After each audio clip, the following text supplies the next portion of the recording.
Hello everyone, welcome back to my channel the sing. तो I hope तुम लोग का प्री बोर्ड्स अच्छा गया होगा एंड जिनका भी चल रहा है उनका अच्छा जा रहा होगा एंड आई होप सबका प्रिपरेशंस भी बहुत अच्छा चल रहा होगा। तो ये एक अनदर वीडियो है हमारे 10th ग्रेडर्स के लिए। एंड गाइस, मेरे लुक्स पे एंड मेरे वॉइस पे मत जाना कॉज मेरा तबीयत बहुत खराब है, मुझे बेसिकली ठंडा मार चुका है।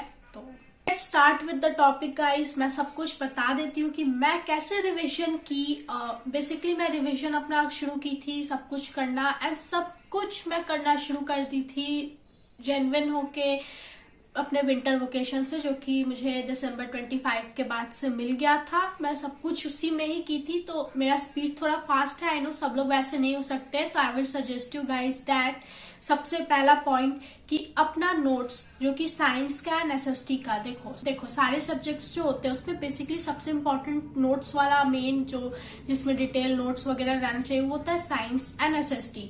इंग्लिश हिंदी तो अपना समरी ये सब लेके, मैथ्स में तो कोई नोट्स बनाना नहीं होता है, तो मेन साइंस एंड एसएसटी का ही नोट्स बनता है प्रिसाइज। अब वो तुम लोग जैसे जैसे चाह रहे हो, जो मेरा कंसेप्ट फॉलो कर रहे हो तो अपना बुक से पढ़ के एंड पूरा डिटेल कर लेंगे।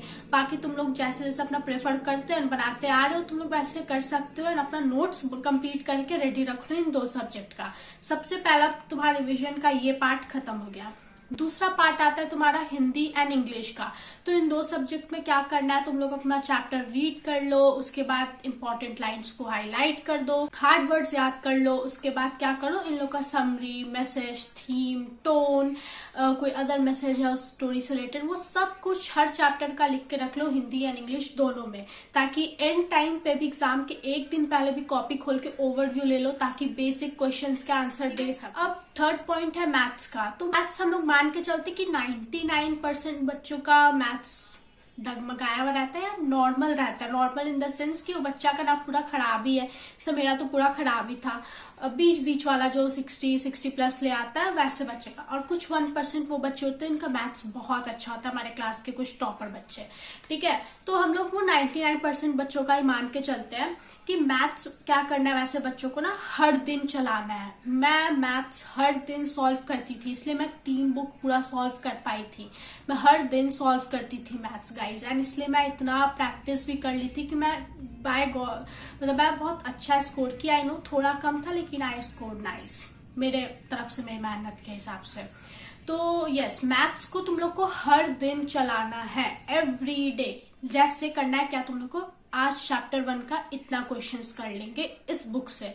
जितने भी तुम लोग बुक प्रेफर कर रहे हो उसमें पहले एक बुक को कंप्लीट करने का टारगेट रखो, क्योंकि 1000 बुक से फर्क नहीं पड़ता है। तुम एक बुक भी अगर अच्छे से और पूरा सॉल्व करके जा रहे हो ना, तुम्हारा मार्क्स ज्यादा आने का चांसेस है इंस्टेड उस बच्चे का जो हर बुक में से थोड़ा जैसे तैसे करके चला गया। तो एक बुक पे पहले फोकस करना, एक बुक को रख लेना पहले एंड उसका जैसे चैप्टर 1 का इतना क्वेश्चंस कर लेंगे। चैप्टर 1 तो छोटा है, तो 2 दिन में पूरा चैप्टर खत्म हो जाएगा। चैप्टर 1 का क्वेश्चंस देना है बेसिकली तुम लोग को, क्या 100 क्वेश्चन 200 क्वेश्चन सॉल्व करना है। मैं ऐसे ही देती थी। इस तरीके से तुम लोग को मैथ्स हर दिन चलाना है। फिर तुम लोग का लूप कैसे चलेगा, जब तुम लोग फिर दूसरे बुक पे आओगे, अगर कोई प्रेफरेंस बुक कर रहे हो तो फिर से चैप्टर 1 से ऐसे शुरू करोगे और हर दिन फिर उसका सॉल्व करोगे। मैथ्स का भी देखो क्वेश्चन थोड़ा रटावा जैसा भी हो जाएगा, तुम लोग को कंसेप्ट भी पता चल जाएगा कि अच्छा ऐसे सॉल्व करना है, तुम लोग का रिविजन भी हो जाएगा। इस तरीके से तुम लोग का मैथ्स चलता रहेगा। फोर्थ है, अपने सब्जेक्ट्स को डिवाइड कर लो। लाइक तुम्हारा वीक सब्जेक्ट्स कौन सा है, तुम्हारा स्ट्रॉन्ग सब्जेक्ट्स कौन सा है। अब मैं तुम लोग को बताती हूँ, स्ट्रॉन्ग सब्जेक्ट में तुम लोग को टेंशन लेने की बात ही नहीं होगी, क्योंकि जिनका जो सब्जेक्ट स्ट्रॉन्ग है वो ये चीज जानते हैं कि उनका वो सब्जेक्ट स्ट्रॉन्ग क्यों है। उन लोग को सब्जेक्ट से कंसेप्ट पता होंगे, आंसर्स याद होंगे, चैप्टर्स अच्छे से पढ़ा हुआ होगा। तो वो लोग अगर अपने एग्जाम के 5 या 6 दिन भी पहले वो सब्जेक्ट निकाल के पढ़ना शुरू करेंगे तो वो लोग स्कोर कर लेंगे। जैसे मैं इंग्लिश एंड संस्कृत में की थी एंड कंप्यूटर में एनएसएसटी में भी काइंड ऑफ मैं ऐसे ही की थी। वो लोग मेरा स्ट्रॉन्ग सब्जेक्ट था, तो मैं इंग्लिश एंड संस्कृत तो एकदम एग्जाम के पहले ही पूरा पढ़ के गई थी। इंग्लिश का समरी है सब तो मेरा बहुत पहले से ही लिखा हुआ था, स्कूल मतलब क्लासेस टाइम से ही मैं उस वक्त पहले ही पढ़ के गई थी, क्योंकि वो सब मेरा स्ट्रॉन्ग सब्जेक्ट था। ट्रस्ट में आराम से हो जाता है, तुम्हारा स्ट्रॉन्ग सब्जेक्ट है, तुम्हारा स्पीड उसमें अच्छा है तो हो जाएगा। लेकिन वीक सब्जेक्ट में मेहनत करना पड़ता है। तो मेरा तो साइंस था, मैथ्स था, तो मैथ्स तो मेरा हर दिन चल रहा था। साइंस का मैं क्या करती थी कि हर दिन अपने आप को ऐसे डे गोल देती थी कि आज का 2 चैप्टर मैं नोट सब पूरा प्रिसाइज मैं थी ना कि मैं अपना प्लेट ऐसे बना के रेडी रखी थी, एंड इनके टाइम में मैं सब कुछ प्लेट का खा लूंगी। तो मैं बेसिकली अपना प्लेट निकाली एंड अपना रिविजन शुरू कर दी, आई मीन खाना मैं शुरू कर दी।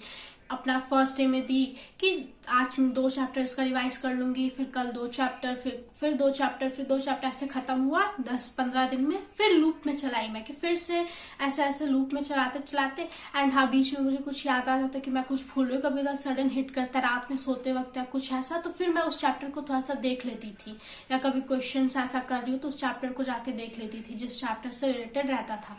तो इस तरीके से मेरा वीक सब्जेक्ट का भी लूप में चल रहा था। इसी तरीके से मैथ्स तो चल ही रहा था, वीक सब्जेक्ट भी मेरा चल रहा था, तो रिवीजन भी हो रहा था। रट्टा तुम लोग अभी प्री बोर्ड्स दिए हो, तो प्री बोर्ड्स दिए हो तुम लोग को ऑलरेडी बहुत कुछ याद होगा। अब ये तुम लोग खुद भी समझ रहे हो मैं क्या बोल रही हूँ, क्योंकि तुम लोग ऑलरेडी अब ये इतना कर चुके हो, जब जैसे तुम लोग करते जाओगे ना तुम लोग को समझ में आते जाएगा कि मैं क्या क्या बोलती थी, एंड तुम लोग समझ पाओगे इस चीज को। इतना कर लियो तुम लोग को अभी पता होगा कि हम लोग को बहुत कुछ याद है ऑलरेडी। थोड़ा थोड़ा तुम लोग सब कुछ भूलोगे, पर बहुत धीरे धीरे प्रोसेस होता है भूलने का, कुछ कुछ चीज तो याद ही रहेगा। ठीक है, अब तुम लोग उस चैप्टर के पास जाओगे ना तुम लोग को फेमिलियर साउंड करेगा और तुम लोग को रिवाइज करने में उतना दिक्कत नहीं होगा, एंड तुम लोग समझ लोगे मैं क्या बोल रही हूँ। तुम लोग को याद करने में उतना दिक्कत अब नहीं होगा।